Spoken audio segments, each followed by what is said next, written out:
mirror that had been moved from the study is my goal.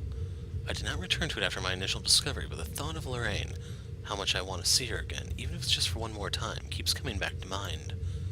As I walk through the cellar, I have to stop when I feel something crunch beneath my feet. Whatever few bottles were left behind here are now nothing but glass under my heels. Perhaps dropped by one of the many chefs and bartenders the butler had escorted through here before. And it made a downright mess, with red slick pooling from the remnants of a good drink.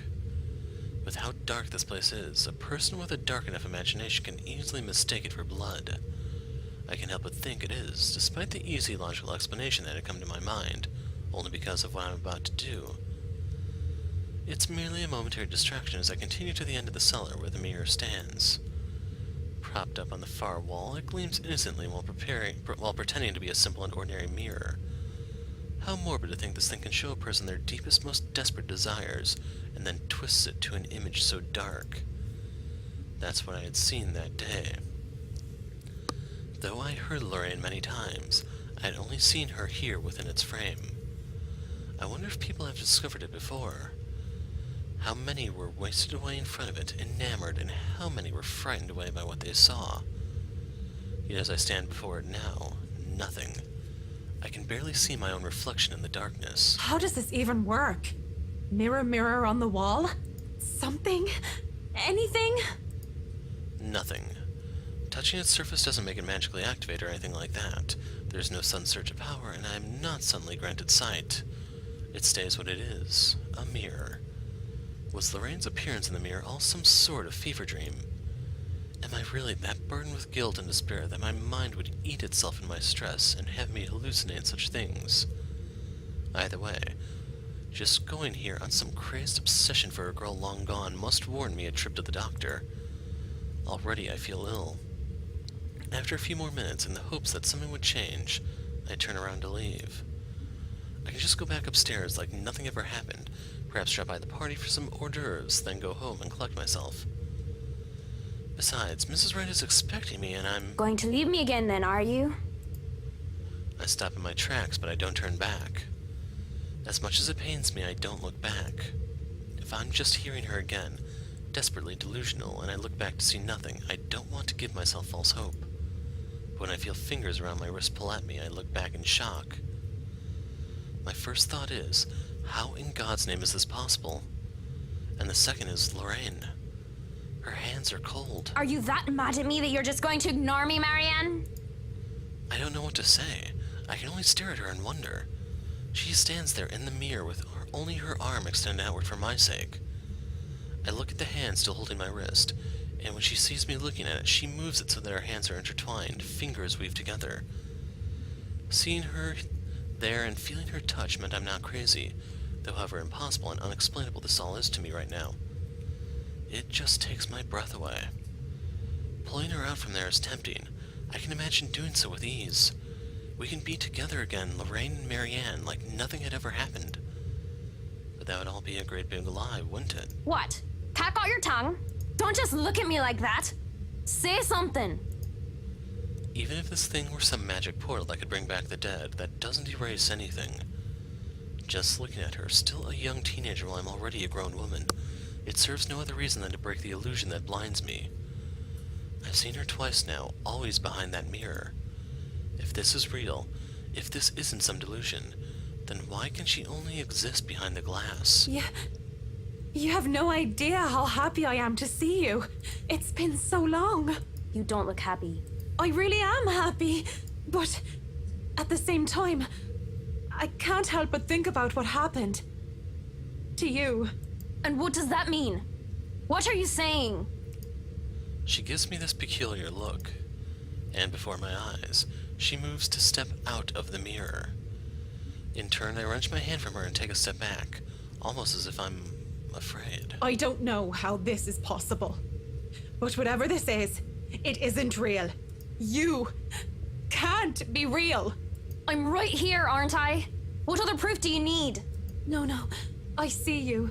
I hear you. I feel you. But even with all that, you can't be real. You just can't. I saw your body. I helped bury you. You're dead.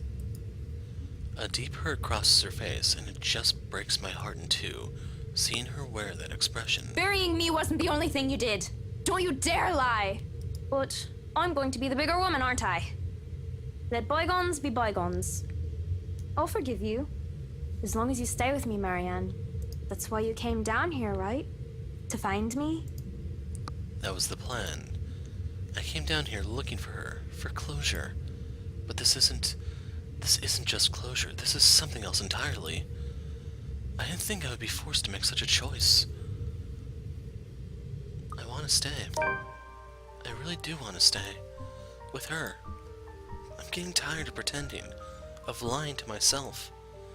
And the fact that I'm admitting this to myself now of all times only brings to light how Lorraine was right about me all along. I should have listened to her. But, Lorraine, you're dead.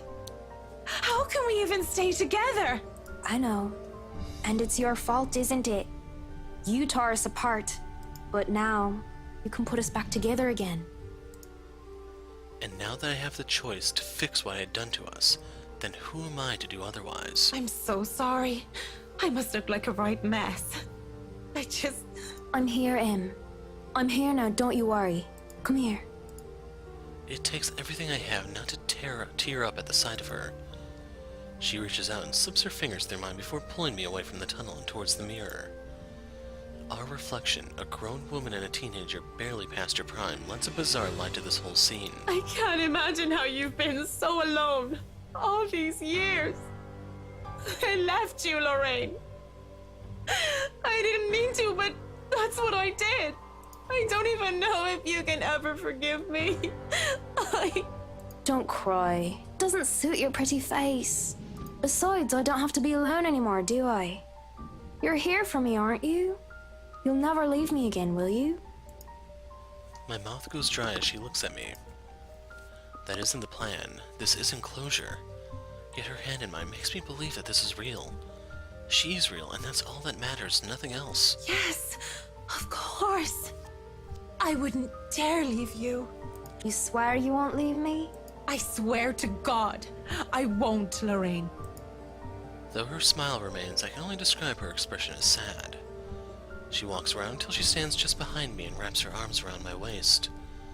I nearly crumble with how I am in her arms once more. And when she puts her chin in the crook of my neck, and I feel her hot breath on my neck, I'm filled with both joy and grief. The scent of chocolate, almonds, honey, and beer surround me. My first taste of love. The love that I denied. It'd been so bittersweet. God's not the only one you're making promises to, Marianne. Swear it to me. Or, even better, prove it to me. I'll stay forever with you, Lorraine. I swear it to you. How do I even prove it to you? Simple. She presses something in my hand. A large glass shard from a wine bottle, cold and sharp. You join me. Is she suggesting that I... Die for me. Lorraine! That's... How can I? How can I even do such a thing? There's no need to be scared. I'll be here for you until the end, Marianne. Even if you hadn't done the same for me. But that's the only way I can forgive you. The only way we can be together again. She guides my hand, raising the glass shard. My own hands are weak, as is my will, and I can only bare my neck to do with as she wishes. There's no reason, no self-preservation, as I mindlessly welcome my own death, as if it will lead me to my salvation. I feel nothing at first other than the glass touching my skin like a caress, until a stinging sensation blooms from my neck. The pain sears and burns like nothing I felt before, and every breath intensifies the feeling. Even if I wanted to cry out and scream, I can only cough as a slick metallic taste coats my tongue. The most I can do beyond that is rasp out, calling her name. Lorraine... Cold and weak, I grow worse by the second. I cough with each ragged breath, expelling the blood that I'm inhaling through my slit throat. Shush now. It'll be over soon. Really soon. There's a moment of doubt as I remember that the devil was once the most beautiful angel in heaven, that I shouldn't be deceived by such beauty. But in my final moments, all of that is soon forgotten. My mouth twitches. I can't muster even the smallest of smiles anymore. But I'll be with Lorraine.